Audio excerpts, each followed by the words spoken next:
ओम भास्कराय नमः। पुण्याकृति चैनल के मग संदेश श्रृंखला में आप सभी बंधुओं का स्वागत है।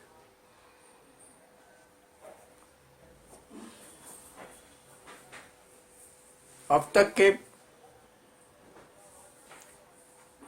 15 श्रृंखलाओं में आपने मगों के आगमन के संबंध में, मगों के उत्पत्ति के संबंध में, इनके गौरवपूर्ण इतिहास के संबंध में बहुत कुछ जाना सुना।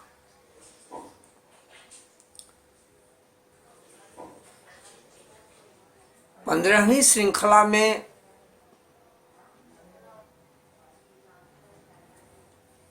मगों के संबंध में पंडित बृहस्पति पाठक द्वारा रचित लोकगीत को भी महिलाओं और मगबालाओं के स्वर में आपने सुना। तदंतर्गत इससे पूर्व 14 श्रृंखलाओं में मैंने जो कुछ भी पौराणिक प्रसंगों को सुनाया, उन सारी बातों का, सभी तथ्यों का सार पंडित जी द्वारा गाए हुए 72 नामक उस लोकगीत में सुनने को आपको मिला। कथा भूल जाएं, कथा में रोचकता कम लगे, किंतु लोकगीत की रोचकता, लोकगीत का महत्व अपने आप में काफी है। लोकगीतों की रचना इसीलिए की जाती है, जैसे संत वाणियों को कविताओं, दोहों, चौपाइयों में संग्रहित किया जाता है, उसी तरह से लोकगीत के माध्यम से हमारा यह गौरवपूर्ण इतिहास आदरणीय पंडित बृहस्पति पाठक जी द्वारा संग्रहित कर दिया गया। कम से कम इस गीत का भी स्मरण रहे, गीत का भी गायन समय समय पर होता रहे, तो हम अपने इतिहास से अवगत रहेंगे। गौरवपूर्ण इतिहास को सुन करके, उसके बारे में जान करके, पौराणिक कथाओं के माध्यम से, लोकगीतों के माध्यम से मेरे मन में कुछ प्रश्न उठ रहे हैं। उन प्रश्नों के साथ कुछ वेदनाएं भी लग रही हैं, कुछ व्यथा की अनुभूति भी हो रही है। अभी के इस प्रसंग में मैं उस व्यथा कथा पर ही थोड़ी बातें आपसे करना चाहता हूँ, थोड़ी चर्चा करना चाहता हूँ। इतिहास तो बहुत गौरवमय है ही है, लेकिन क्या इतिहास के इन पन्नों को रट लेने से, इन्हें समय समय पर एक दूसरे को सुनाते रहने से, इन बातों को कह करके अन्य वर्गों पर अपना रौब गांठने से, या अपने मन में ही केवल अहंकार पाले रहने से क्या काम हो जाएगा? प्रश्न यही है। और इस प्रश्न से ही शुरुआत होती है उस व्यथा की, उस वेदना की, इसलिए इस गौरवमय गाथा की चर्चा के बाद अब थोड़ी इस व्यथा की चर्चा भी कर लेना समीचीन प्रतीत हो रहा है। इसके पीछे कई कारण हैं, किंतु एक कारण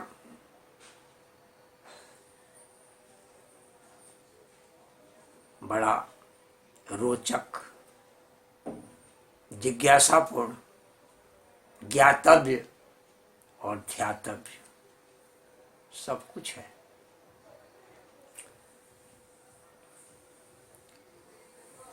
ये प्रसंग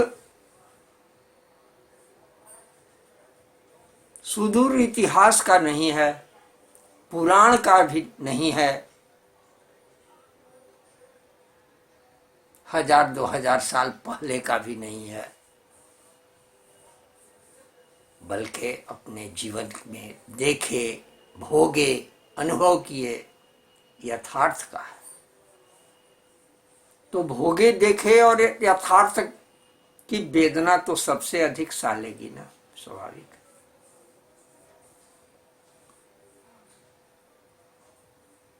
ऐसा लग सकता है दर्शकों को, श्रोताओं को कि केवल भूमिका ही बांधेंगे या कुछ आगे कुछ बात भी कहेंगे। इस व्यथा कथा की भूमिका भी जरूरी है।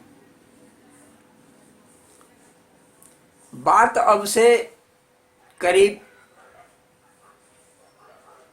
64-65 वर्ष पहले की है, लगभग।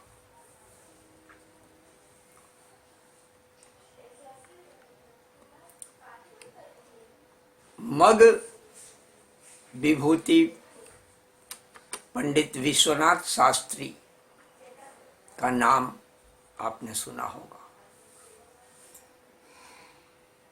विश्वनाथ शास्त्री जी अपने समय के अद्भुत विद्वान थे और बहुत कम लोग ही ये बात जानते हैं कि वे अद्भुत साधक भी थे, तंत्रज्ञ भी थे।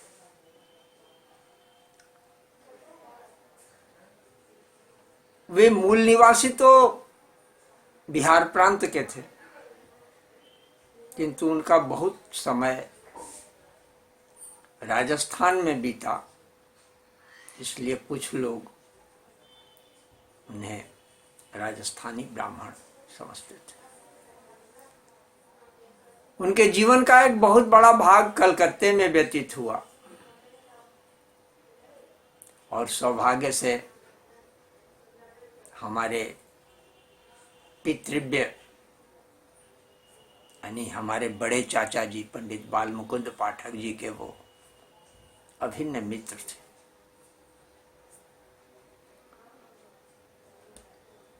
इस नाते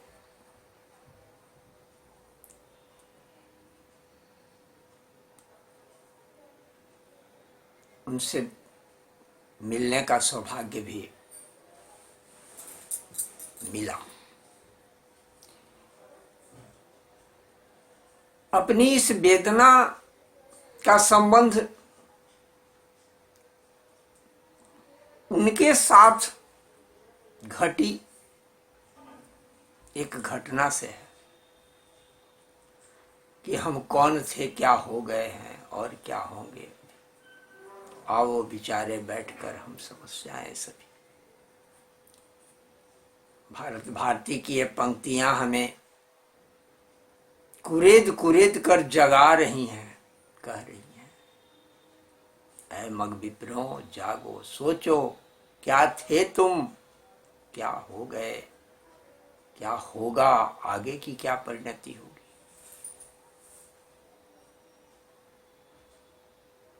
गौरवमय इतिहास को रट लेने से केवल हमारी समस्या का समाधान नहीं हो जाएगा,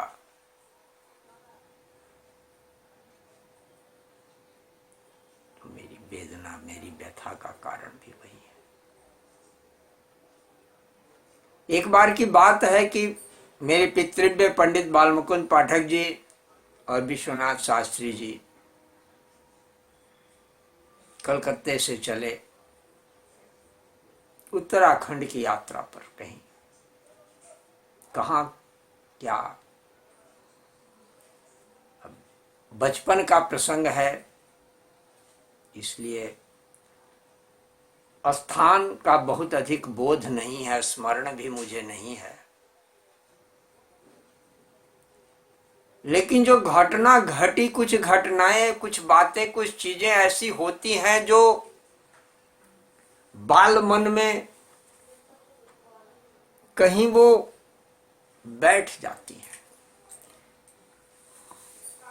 उस समय उसके लिए उसका कोई महत्व भले न हो, लेकिन जब वह बालक बड़ा होता है, सोचने समझने लायक होता है और किसी पुरानी बात की याद आती है तो सारी चीजें स्पष्ट हो जाती हैं।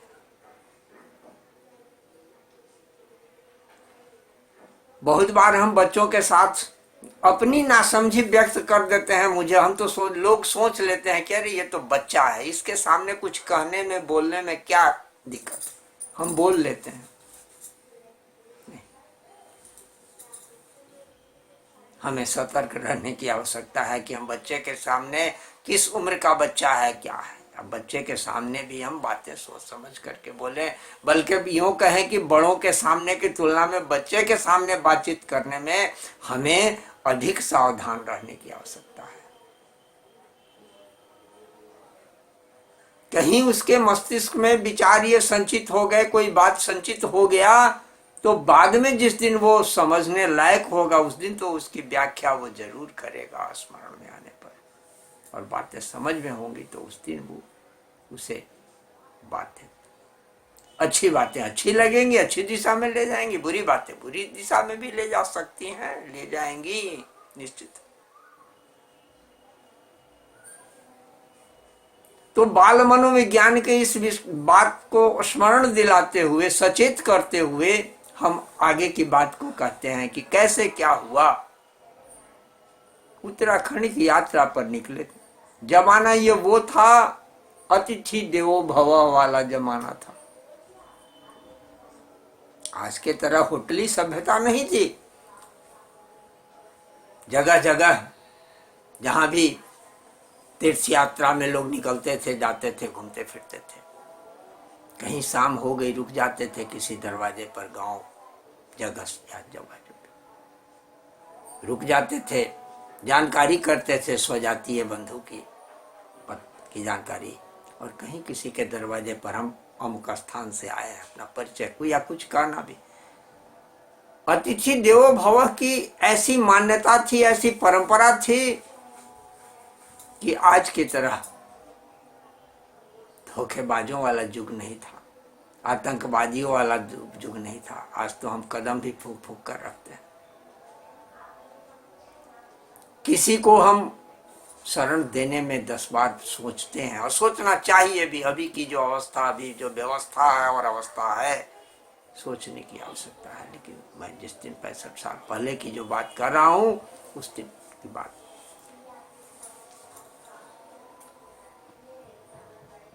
एक बात और ध्यान देने की है कि साकरद्वीपीय हैं, साकरद्वीपीय के यहाँ भी अगर हम अनजान में अतिथि के रूप में हम जा रहे हैं, जिसके यहाँ मेरा कोई पहले से संबंध नहीं है, तो यह नहीं कि हम सीधे उसके यहाँ भोजन ग्रहण कर लेंगे। ये परंपरा भी थी। बहुत लोग स्वयं पाकी हुआ करते थे, जाते थे, अपने बनाते थे, अपनी व्यवस्था लेकर के चलते थे लोग, आटा सत्तू जो भी व्यवस्था की चीजें, भोजन खाद्य सामग्री साथ में। कहीं ठहरे या फिर अतिथि जहां पर ठहरे, मेजबान के द्वारा व्यवस्था हो। ये परंपरा, इस तरह से क्रम था। लोग धर्मशालाओं में, जगह जगह धर्मशालाएं बनी होती थी, धर्मशालाओं में भी लोग ठहर जाते थे, अपने साथ सामान जो रखते थे, कुछ सामान आसपास से, कस्बे से, बाजार से, दुकान से उपलब्ध करके अपना काम चला लेते थे। होटल नाम की तो चीज ही नहीं थी। रहने पर भी होटल इन्हें गिने कहीं बड़े स्थानों में हो भी तो वहां तो लोग ग्रहण करते नहीं थे। होटली सभ्यता तो दिनों दिन ये पाश्चात्य सभ्यता की देन है, कहिए विकृति है। आज की स्थिति है कि अब धर्मशालाएं सब खत्म हो गए। जो कुछ इन्हें उन्हें धर्मशाला थे भी तो अब धर्मशालाओं का भी होटलीकरण हो गया है और होटलों का विस्तार, बड़े बड़े तीर्थ स्थलों में भी होटल खुल रहे हैं। अभी वर्तमान की स्थिति जो देख रहे हैं, उत्तराखंड जोशी मठ वगैरह है, आज सब सारी चीज को भी दुर्दशा। पर्यावरण को कितना हमने विकास के नाम पर हमने पर्यावरण को कितना ध्वस्त किया है, प्रभावित किया है, बर्बाद किया है। वहां बड़े बड़े रिसोर्ट और होटल खुल रहे हैं, 5 स्टार होटल खुल रहे हैं। खैर, तो इससे विपरीत स्थिति की हम चर्चा यहां कर रहे हैं। वहां वे लोग पहुंचे, जानकारी लेकर के एक मग विप्र के दरवाजे पर गए, अपना परिचय कि हम लोग भाई बिहार के वासी हैं, निकले हैं देशाटन तीर्थाटन पर, आपका आतिथ्य लेना। एक दरवाजे पर रुके, वहां लोग, स्वाभाविक है कि जहां जिसके यहाँ रुके तो सारी व्यवस्थाएं, खाद्य सामग्री वगैरह, जलावन व्यवस्था कर दी गई। शाम का मतलब कि शाम में तो पहुंचे ही, अब थोड़ा अंधेरा हो चुका है, अब खाना वगैरह भोजन बनाने का समय। बातें भी हो रही हैं इन दोनों बंधु व्यक्तियों से, मेजबान की, जहां लोग ठहरे थे, और व्यवस्था भी जुट रही है। कुछ देर ये लोग बैठे बातचीत में हैं तो उसने, मेजबान जिनके यहाँ ये लोग ठहरे थे, उसने पूछा कि क्या बात है, आप लोग, अब अंधेरा हो रहा है, फिर आप लोग अपने भोजन व्यवस्था में क्यों नहीं लग रहे हैं? सामान तो सब बच्ची ने उपलब्ध करा दिया है आपको। छोटी बच्ची ला करके सारा सामान, खाद्य सामग्री, जलावन वगैरह सब कुछ ला करके रख गई थी। थोड़ी देर ठाव चौका वहां पर लगा दी थी।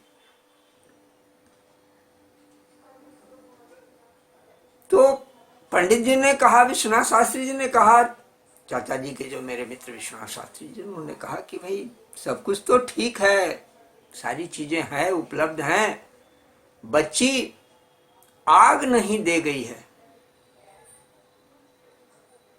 आग नहीं दे गई है। शास्त्री जी के मुंह से ये सुनना कि वो जो व्यक्ति जिसके दरवाजे पर वो ठहरे हुए थे, वृद्ध मग विप्र, अपनी खाट पर बैठे हुए थे, अचानक, जैसे अचानक कोई नई चीज, घबराहट में उठ करके वो खड़ा हो गया व्यक्ति, और बड़े आश्चर्यपूर्वक, चिंतापूर्वक, खेदपूर्वक कहा, पंडित जी, आपने अभी कहा कि हम साकर द्वीपीय हैं, बिहार से आए हुए हैं, निकले हैं इधर तीर्थाटन के लिए।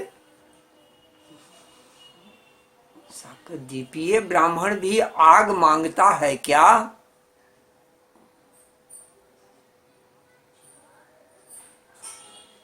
बस, खैर, आवाज दिया उसने। जो बच्ची थोड़ी देर पहले, छोटी बच्ची 8 साल 10 साल की रही होगी, 12 साल की रही होगी ज्यादा से ज्यादा, स्मरण में जहां तक है, कि उसको आवाज दिया उन्होंने। बच्ची दौड़ करके घर से अंदर आई, हंस करके उस ने, उनकी पोती रही होगी पंडित जी की, लगे बेटा जरा आग जला दो, पंडित जी को आग नहीं जलाने आ रहा है, नहीं जलाने आ रहा है। बच्ची आई, उपले गोईठे जो है रखे हुए थे पहले से वहां पास में ही, गोईठा को तोड़ करके, उपले को तोड़ करके और सजा करके हाथ में वो लेती है बच्ची।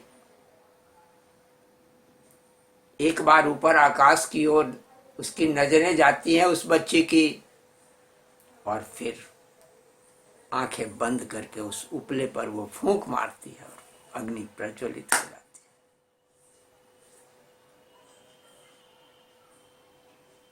मेरे पितृव्य द्वय, यानी मेरे चाचा जी और उनके मित्र, मैं उन्हें भी चाचा जी ही संबोधित करता था। मेरे पितृव्य द्वय उस दृश्य को देख करके आश्चर्यचकित,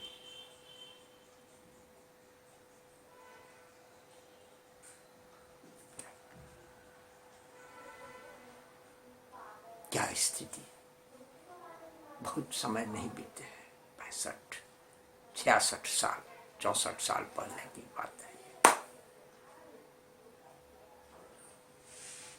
ये मानता हूं कि ये तेज, ये शक्ति सामान्य नहीं है, सबके लिए ये संभव नहीं है,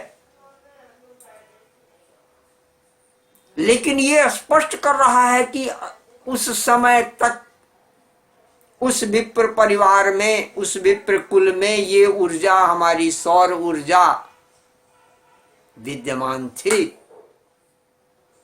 जहां एक बच्ची के, छोटी बच्ची के, बालिका के अंदर भी ये शक्ति थी। तर्क करने वाले ये भी तर्क दे देंगे, लोग तो तर्क करते हैं ज्यादा ना, समझने की कोशिश कम करते हैं, तर्क ज्यादा करते हैं, बात को काटते हैं ज्यादा। लोग ये कह सकते हैं कि वो बूढ़ा बैठा हुआ कोई जादू की, वहां से वो मंत्र मार दिया होगा, आग जला दिया होगा, बच्ची को उसने निमित्त बांध करके तमाशा दिखा दिया। ठीक है, अपनी जगह पर है, क्योंकि तमाशा दिखाने वाले और तमाशा देखने वाले भी आज के समाज में बहुत लोग हो गए, और तंत्र के नाम पर तो ठगी और तमाशा ही आज है, आडंबर ज्यादा है, तथ्य तो समाप्त है। राशक तंत्र तो हमारा बहुत मायने में माने बदनाम हो चुका है। तंत्र शब्द से ही आम व्यक्ति के मन में पहले भय और आशंका उपजती है।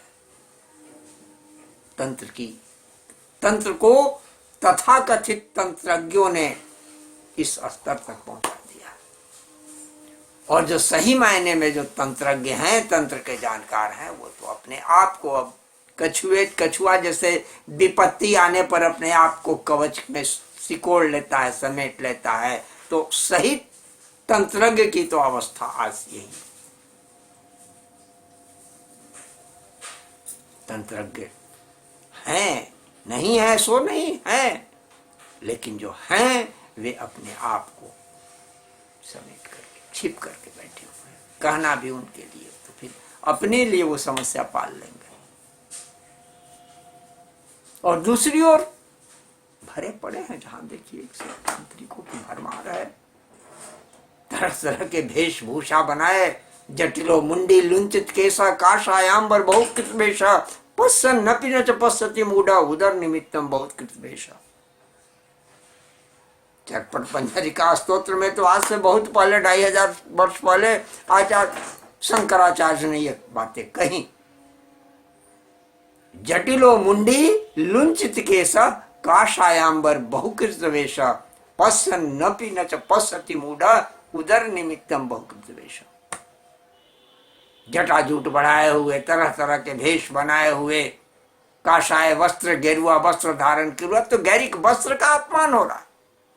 कितने गैरिक वस्त्र भी हमें नजर आ रहे हैं जो वास्तव में वो गैरिक धारण करने के अधिकारी हैं।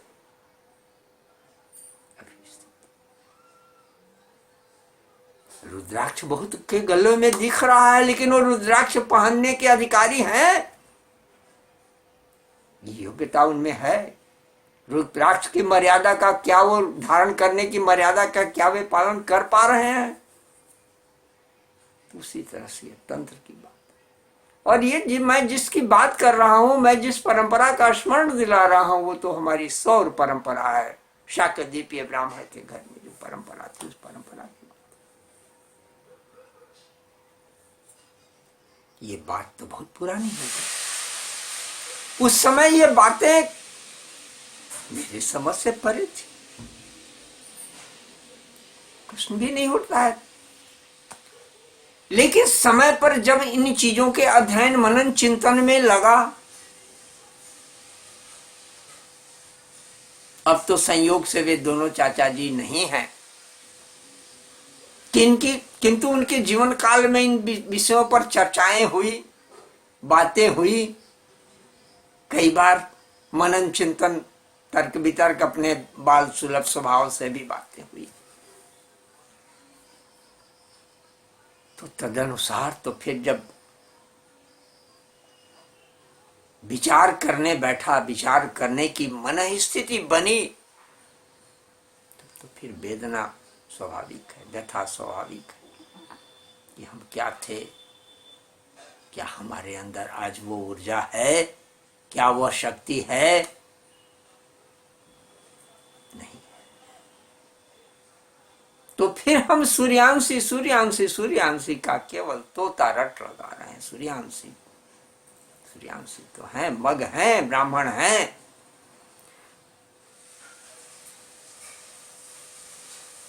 किंतु क्या हमारी अवस्था वही नहीं हो गई है जो महर्षि गौतम के शाप से शापित तत्कालीन भूलोकीय जम्बूद्वीपीय ब्राह्मणों की हो गई थी? क्या भेद रह गया, क्या अंतर रह गया उनमें या और हम में? ये विचारणीय है।